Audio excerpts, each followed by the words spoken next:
नमस्कार दोस्तों, स्वागत है आपका हमारे इस यूट्यूब चैनल में। आज मैं आप सभी लोगों के लिए लेकर आया हूँ RUHS CU2 2026 BSc nursing entrance exam के लिए फिजिक्स के टॉप 33 क्वेश्चन।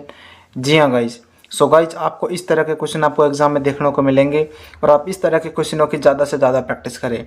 गाइज, चैनल पर पहली बार आए तो भाई के चैनल को सब्सक्राइब कर लीजिएगा और व्हाट्सएप ग्रुप को ज्वाइन कर लीजिएगा। ठीक है गाइज, तो हम स्टार्ट करते हैं। इसमें जो हमारा फर्स्ट क्वेश्चन होने वाला है वो हमारा इसमें फर्स्ट क्वेश्चन है कि वैद्युत फ्लक्स का मात्रा क्या है गाइज। जो हमारा the unit of electric flux is, तो जो हमारा इसका राइट आंसर होगा वो होगा यहाँ पर हमारा सी। ठीक है गाइज, अगला हमारा यहाँ पर क्वेश्चन होने वाला है कि धातु का परावैद्युतांक क्या होता है। ठीक है, तो इसमें हमारा धातु का परावैद्युतांक होता है कैसे, देखिए दोस्तों, धातु में दोस्तों अपने यहाँ पर होते हैं फ्री इलेक्ट्रॉन होते हैं अपने धातु में। ठीक है, इसलिए भारी फील्ड को पूरी तरह से ये कैंसिल कर देते हैं, क्योंकि अपनी ये मेटल होती हैं, मेटल में होता है फ्री इलेक्ट्रॉन, और जो भारी होता है, जो भारी फील्ड होता है उसको पूरी तरह से ये दोस्तों यहाँ पर कैंसिल कर देता है। पूरी तरह से जब ये कैंसिल कर देगा तो परावैद्युतांक है, तो जो इसका है वो हो जाएगा यहाँ पर अनंत। ठीक है, अनंत। अगला यहाँ पर हमारा क्वेश्चन होने वाला है कि जो हमारा किरचॉफ का प्रथम नियम, संधि के नियम, किसके संरक्षण पर आधारित होता है। कि Kirchhoff first law junction rule is based on the conservation of, क्या ये ऊर्जा संरक्षण पर होता है या आवेश संरक्षण पर होता है या द्रव्यमान पर होता है या संवेग पर होता है। इसका सही आंसर बताइएगा। कोई भी बच्चा कट कॉपी पेस्ट नहीं करेगा, लेकिन आंसर हर बच्चा जरूर करेगा, क्योंकि आंसर ये आपके कॉन्फिडेंस को डेवलप करेगा। सो जो इसका राइट आंसर होने वाला है वो होने वाला है यहाँ पर आवेश संरक्षण पर। कैसे होने वाला है, देखिए, जो भी हमारा कोई जंक्शन होता है उस पर हमारा संधि पर जो पूरा चार्ज होता है वो जीरो हो जाता है, जितना करंट आता है वो उतना करंट चला जाता है, तो संधि पर जंक्शन पर चार्ज जीरो हो जाता है। तो ये होता है दोस्तों आवेश संरक्षण पर। ठीक है, अगला हमारे यहाँ पर क्वेश्चन होने वाला है कि एक आदर्श एमीटर का प्रतिरोध होता है कि the resistance of ideal ammeter is, कैसे, चलिए समझाते हैं। देखिए, जो हमारा एमीटर होता है गाइज, ये हमारा जो एमीटर होता है ये होता है दोस्तों यहाँ पर सीरीज में यहाँ पर लगा होता है, यानी कि श्रेणी क्रम में ये दोस्तों यहाँ पर लगा होता है।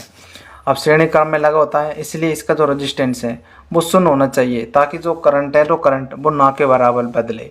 जब इसमें करंट ना के बराबर बदलेगा, ठीक है, तो जो इसका राइट आंसर होने वाला है वो होने वाला है यहाँ पर शून्य। ठीक है, ये इसका राइट आंसर हो गया। मैं दोस्तों आपको थ्योरी भी कंप्लीट कराता चल रहा हूँ, इसलिए आप चैनल को सब्सक्राइब कर लीजिएगा फटाफट से।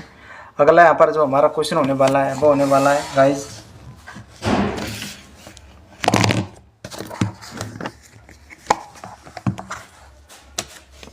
ठीक है, कि जो हमारा एक शुद्ध प्रेरक परिपथ का शक्ति गुणांक होता है।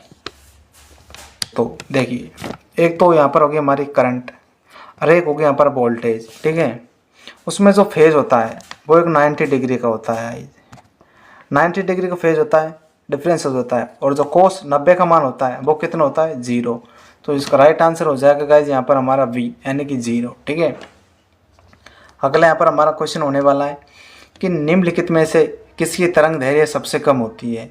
कि which of the following has the shortest wavelength. So जो हमारा इसका राइट आंसर होने वाला वो होने वाला है यहाँ पर गामा किरणों का, जो हमारी सबसे कम तरंग दैर्घ्य होती है गाइज। इसका इंपॉर्टेंट क्वेश्चन ये वाला। ठीक है, अगला हमारा यहाँ पर क्वेश्चन होने वाला है कि एक उत्तल लेंस को ऐसे द्रव में डुबोया जाता है जिसका अपवर्तनांक लेंस के पदार्थ के बराबर है, तो इसकी फोकस दूरी होगी। ठीक है गाइज, एक उत्तल लेंस को ऐसे द्रव में डुबो दिया जाता है गाइज जिसका अपवर्तनांक लेंस के पदार्थ के अपवर्तनांक की फोकस दूरी पदार्थ के बराबर है, तो इसकी फोकस दूरी क्या होगी गाइज। ठीक है, अब मैं इसका राइट आंसर बताता हूँ। देखो, अपना एन होता है पर लेंस, ठीक है, और वी यहाँ पे लिक्विड हो गया तो रिफ्रैक्शन नहीं होगा गाइज, रिफ्रैक्शन नहीं होगा तो फोकल लेंथ है वो यहाँ पर अनंत हो जाएगी, तो इसका राइट आंसर भी हमारा अनंत हो जाएगा। ठीक है, अगला यहाँ पर हमारा क्वेश्चन होने वाला है 9वां कि आकाश के नीले रंग के लिए उत्तरदायी प्रकाश की घटना कौन सी है। जो हमारा आकाश का नीला रंग के लिए उत्तरदायी प्रकाश की घटना है कौन सा है, देखिए, यह दोस्तों स्कैटरिंग, यानी कि प्रकीर्णन। ठीक है गाइज, अगला यहाँ पर हमारा क्वेश्चन होने वाला है कि यंग के डबल स्लिट प्रयोग में यदि स्लिटों के बीच की दूरी आधी कर दी। दोस्तों ये बड़ा क्वेश्चन आता है ना आपको कि इसकी दूरी आधी कर दी जाती है, इसकी दूरी डबल कर दी जाती है, चौड़ाई आधी कर दी जाती है, लंबाई दोगुनी। इस तरह के क्वेश्चनों को फॉर्मूला अगर आपको याद हो गया ना तो इस तरह के क्वेश्चनों को आप इजीली सॉल्व कर दोगे। अब देखिए इसमें जो हमारा यंग का डबल स्लिट प्रयोग था, यंग प्लेटों की दूरी को आधी कर दी जाती है, ये प्लेटों की दूरी इनको आधी हमने कर दी जाती है, तो फ्रिंजों की चौड़ाई हो जाएगी। अब फ्रिंज की चौड़ाई के लिए एक फॉर्मूला आता है अपने पास लैम्डा डी अपॉन में डी, ये हमारा यहाँ पर फॉर्मूला आता है। ठीक है, अब डी है, डी का क्या, ये होगा हाफ और बी को दोगुना, तो जिसका राइट आंसर हो जाएगा वो होगा यहाँ पर हमारा ये दोगुनी हो जाएगी। ठीक है, ये फॉर्मूला से अपने को आ गया क्योंकि इसके समानुपाती है ना, तो बस डबल हो जाएगा। अगला यहाँ पर हमारा क्वेश्चन होने वाला है कि लैम्डा तरंग दैर्ध्य वाले फोटोन की ऊर्जा होती है। देखिए E बराबर एच वी और ठीक है V बराबर सी अपॉन में लैम्डा होता है, तो E बराबर एच सी अपॉन में लैम्डा हो जाएगा। ठीक है, तो जो उसका राइट आंसर होने वाला है वो होने वाला गाइस हमारे यहाँ पर एच सी अपॉन में लैम्डा, इसका राइट आंसर हो गया। अगला यहाँ पर हमारा 12वां क्वेश्चन होने वाला है कि निरोधी विभव स्टॉपिंग पोटेंशियल निर्भर करता है। जो हमारा निरोधी विभव होता है वो किस पर निर्भर करता है गाइस, ये निर्भर करता है दोस्तों फ्रिक्वेंसी ऑफ लाइट पर, फ्रिक्वेंसी ऑफ लाइट पर। ठीक है, कि बोहर परमाणु की एनवी कक्षा की त्रिज्या किसके समानुपाती होती है। अब जिसको फॉर्मूला आगा वो इजीली इसको सॉल्व कर देगा। कैसे, देखिए आर एन समानुपाती होती है गाइज एन स्क्वायर के, ये हुआ हमारा बोहर मॉडल। इसका राइट आंसर होने वाला है वो होने वाला है हमारे यहाँ पर सी एन स्क्वायर के। ठीक है, अगला यहाँ पर हमारा क्वेश्चन होने वाला है कि जो हमारा पी टाइप्स के अर्धचालक में मुख्य धारावास क्या होता है। The majority of charge carrier is P type of semiconductor are. ठीक है, तो जो हमारा इसका राइट आंसर होने वाला है वो होने वाला गाइस हमारे पर होल कोटर। ठीक है, अगला यहाँ पर हमारा क्वेश्चन होने वाला 15वां गाइस कि जो हमारा पीएन जंक्शन डायोड होता है में अवक्षय परत की चौड़ाई अग्र अभिनति में पूछा है गाइज, अग्र अभिनति में the width of depletion layer is PN junction under the forward basis में। कैसे, देखिए जो हमारी फॉरवर्ड बेसिस लगाने से बैरियर कम हो जाता है और डिप्लेशन लेयर पतली हो जाती है गाइज।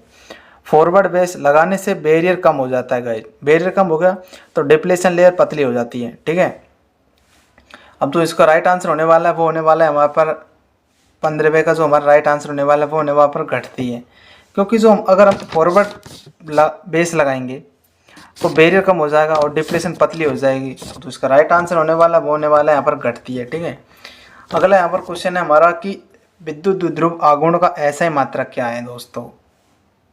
ठीक है, यह है दोस्तों फर्स्ट इसका राइट आंसर हो गया। ठीक है, अगला हमारा क्वेश्चन है कि किस गेट को यूनिवर्सल गेट कहा जाता है, सार्वभौमिक गेट का। इसको कहता है नंदी गेट, क्योंकि इस गेट से सभी तरह के गेट आपको इजीली बन सकते हैं इस गेट से। ठीक है, अगला यहाँ पर हमारा क्वेश्चन है कि समांतर प्लेट संधारित्र की धारिता किसके साथ बढ़ती है। अब इसको आपको फॉर्मूला याद होगा, मैं आपको फॉर्मूला फिर बता देता हूँ। सी बराबर सिग्मा ए वाई डी। अगर इसका हम एरिया को बढ़ा देंगे गाइस, ये अपने पास एरिया होता है, अगर इस एरिया को मैंने मान ला कि एरिया मैंने बढ़ा दिया तो इसकी कैपेसिटेंस तो ईजिली बढ़ जाएगी। ठीक है, अब देखिए फॉर्मूला याद आते हैं आपको, इजीली इसका राइट आंसर आ जाएगा गाइज। तो देखिए एरिया बढ़ाया तो धारिता बढ़ जाएगी, तो इसका राइट आंसर भी यही हो जाएगा। ठीक है, ये इसका राइट आंसर ए हो गया गाइज। ठीक है, अगले तरफ भी क्वेश्चन बढ़ते हैं यहाँ पर कि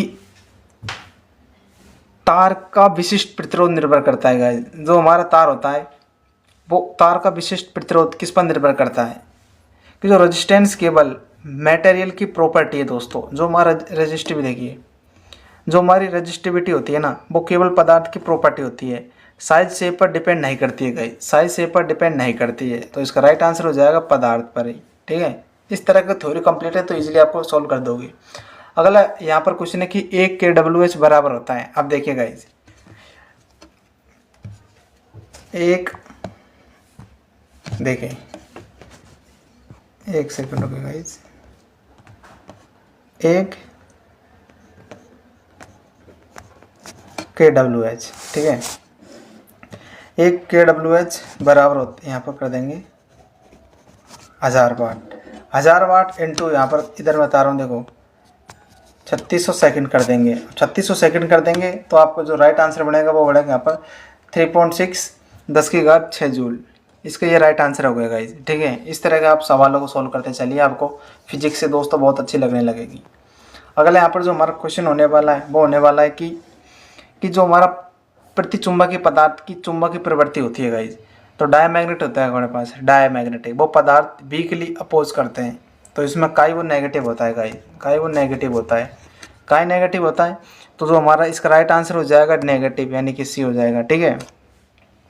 अगला यहाँ पर क्वेश्चन है गाइज हमारा कि चुंबकीय क्षेत्र में चुंबकीय द्विध्रुव घुमाने में किया गया कार्य है, ठीक है गाइज। चुंबकीय क्षेत्र में चुंबकीय द्विध्रुव को घुमाने में किया गया कार्य, ये डायरेक्ट दोस्तों फॉर्मूला है। तो जो उसका राइट आंसर होगा mb 1 - cos थीटा, ठीक है।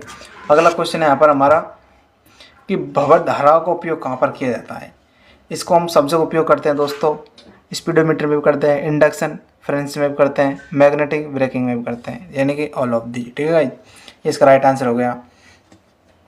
अगला यहाँ पर क्वेश्चन होने वाला है कि शिखर मान I0 RMS IRMS के बीच संबंध है।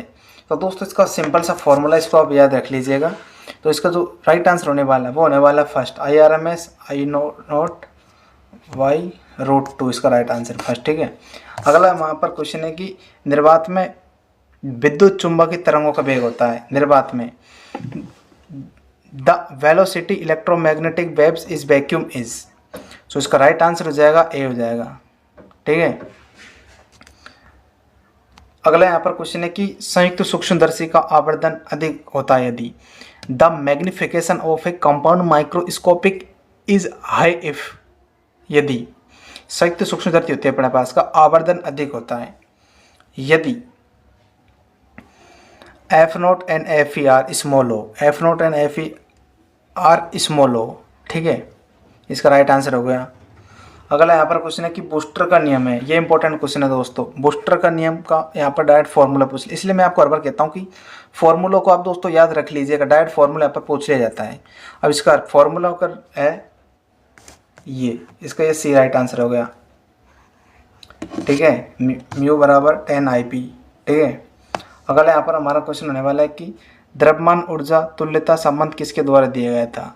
Mass energy equivalence relation was given by, ये दिया गया दोस्तों आइंस्टीन के द्वारा। कैसे, जिसमें मास और एनर्जी एक दूसरे में बदल सकते हैं, मास और एनर्जी एक दूसरे में बदल सकते हैं, ठीक है।